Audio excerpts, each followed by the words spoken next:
एवढे सगळे पैसे आल्यानंतर त्या पैशांचं पुढे करायचं काय, हा फार मोठा प्रश्न असतो. फार मोठा प्रश्न आहे नक्की. कारण इतके पैसे त्यांच्या आधीच्या पिढीने पाहिलेले नसतात, त्यांनी पाहिलेले नसतात, तर या पैशाचं लोक नक्की करतात काय? तुमचा सल्ला त्यांना काय? अंबड सातपूर नाशिक पासून पुण्याची पिंपरी चिंचवडची इंडस्ट्रियल इस्टेट, हडपसरसारखा भाग एकेकाळी फार सुंदर शेती इथे होत होती. पण याचे जेव्हा गुंठेवारीचे, आपण याला गुंठेवारीचे लोक म्हणतो, बरोबर आहे, गुंठेवारी किंवा गुंठा मंत्री म्हणतो, अशा लोकांना जे लाखो कोट्यवधी रुपये मिळाले, तर या पैशाचं नियोजन करायचं मात्र त्यांच्याकडे काही माहीत नव्हतं.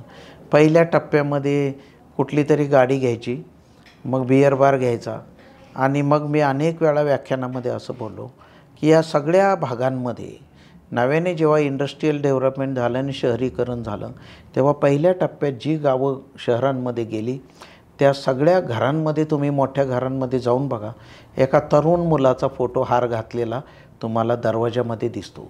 त्याचं कारण असं आहे की या माणसांना कळालेलं नाही या पैशाचं काय करायचं. त्यातल्या 10% लोकांनी फक्त ह्या जमिनीच्या पैशावर पुन्हा 20 किलोमीटरवर 30 किलोमीटरवर जिथे शहरीकरण लवकर येणार नाही अशा ठिकाणी जमिनी घेतल्या. काही पिढ्यांनी लाँग टर्म काही गुंतवणूक केली.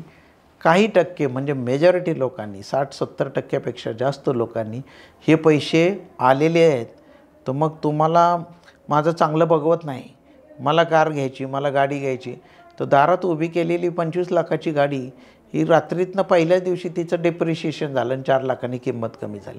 सो 4 लाख रुपये उडाल्यात जमा आहे. तर हे लोकांना कळालेलं नाही. त्यामुळे वित्तीय नियोजन अशा शेतकऱ्यांनी करायला पाहिजे. विशेषतः मुलं, नातू, पंतू यांना पेन्शन पॉलिसी उघडता येईल का?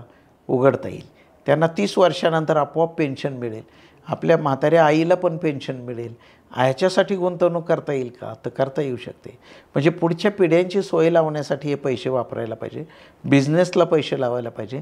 आवश्यक असलं शेती कोणी करणारी माणसं घरात राहिली असली तर शेतीसाठी लावायला पाहिजे. कोणी शेती करणार नसलं आणि उद्योगात पडणार असेल तर उद्योगाला लावले पाहिजे.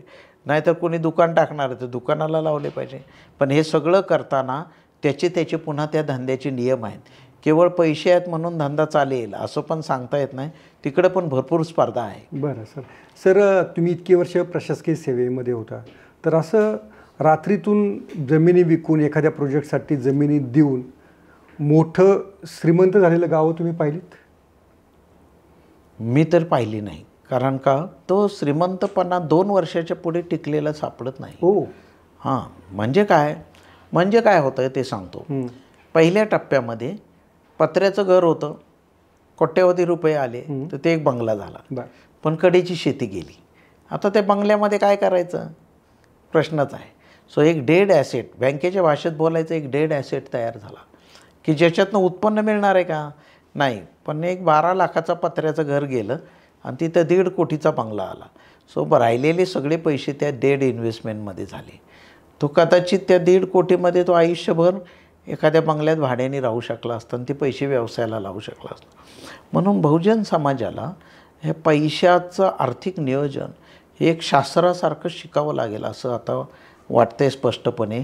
आणि विशेषतः अजून एक मुद्दा तुमच्या लक्षात आला की नाही मला माहीत नाही, जिथे जिथे भूसंपादन होत असतं आणि कॅश पेमेंट होत असतं, म्हणजे चेकनी पैसे मिळतात शेतकऱ्यांना, तशा ठिकाणी बँकांचे एजंट, दलाल फार मोठ्या प्रमाणावर त्या ऑफिसेसच्या कडेने फिरताना तुम्हाला बघायला मिळतील. आणि ते म्हणतात आमच्याकडं 6.3, मग ते 6.8, मग नंतर 7.3 ज्येष्ठ नागरिकाच्या नावाने इतके अशा बँका मोठ्या प्रमाणावर FDs अशा ठिकाणाहून गोळा करतायत. आणि त्या बँकांचं फार मोठ्या प्रमाणावर लक्ष भूसंपादनाच्या पैशाकडे आहे, एवढं नक्की. एवढं बरोबर. आणखी सर एक त्यातली विकृती आणखीन एक आहे की त्या ठिकाणी लगेच बिअर बार, कल्ला केंद्र अशा यांना एकदम उठाव मिळतो. तर ते रोखण्यासाठी मानसिकता कशी बदलायची समाजाची या, की कारण जितका झटपट पैसा येतो तितका झटपट पण निघून जातो. एक तर हा ज्यावेळी येतो पैसा त्यावेळी बहुतेक वेळा जुन्या पिढीच्या हातातलं नेतृत्व निसटलेलं असतं. म्हणजे वडिलांनी ज्यांनी आयुष्यभर कष्ट केलं त्याच्यापेक्षा मुलगा 23 वर्षाचा आहे तो म्हणतो तुम्हाला काही कळत नाही, तोच पैसे घ्यायला पुढे आहे, तो पावरा पॅटर्नने घेतो आहे.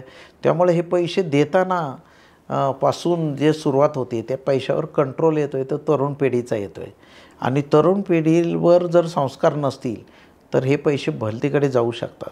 आपण आत्ता सांगितलं तशी असंख्य उदाहरणं मला दिसत आहेत की शहरामध्ये आणि गुंठामंत्रे म्हणून ज्यांनी जमिनी घालवल्या त्यांची 20 वर्षानंतर जर अभ्यास केला, याचे खरं तर इम्पेरिकल स्टडी करायला पाहिजेत की किती टक्के लोकांनी पुढच्या पिढीचं भवितव्य इन्श्युअर केलं, आणि असं फारसं सापडत नाही.